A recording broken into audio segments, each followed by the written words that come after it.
Next time ബെറ്റ്സൈക്കോട് വരുവാണെങ്കിൽ ഉറപ്പായിട്ട് ഇത് കയറി വിസിറ്റ് ചെയ്യുക. ഇവരൊക്കെ താഴേന്ന് കണ്ടിട്ട് കയറി വരുന്നവരാണ് ഗൈസ്. ഗൈസ് ഇതുവഴിയാണ് നമ്മൾ എക്സിറ്റ് ചെയ്യേണ്ടത്.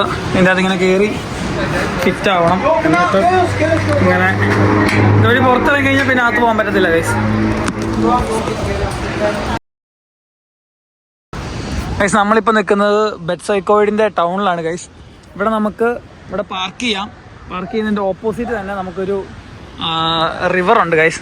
ഇതിൻ്റെ സൈഡിൽ കൂടെ നമുക്ക് അങ്ങ് ട്രക്ക് ചെയ്ത് പോകാം ഗൈസ്. അത്യാവശ്യം നല്ലൊരു സ്പോട്ടാണ് ഇത്. സ്നോഡോണിയുടെ ബേസാണ് ഗൈസ്. ബെറ്റ്സൈക്കോഡ് എന്ന് പറയുമ്പോൾ സ്നോഡോണിൻ്റെ ബേസാണ്. അപ്പം അവിടെ നമുക്ക് 1 മണിക്കൂറിന് 2 പൗണ്ടാണ് നമുക്കവിടെ ടിക്കറ്റ്സ്. എന്തിനാണ്? അപ്പോൾ വണ്ടി പാർക്ക് ചെയ്യുന്നതിന്. അപ്പോൾ വണ്ടി പാർക്ക് ചെയ്തിട്ട് നമുക്ക് ഇങ്ങോട്ട് ഇറങ്ങി വരാം. ഇതിൻ്റെ സൈഡിൽ കൂടെ നമ്മൾ നേരത്തെ കണ്ട വാട്ടർഫോളിലെ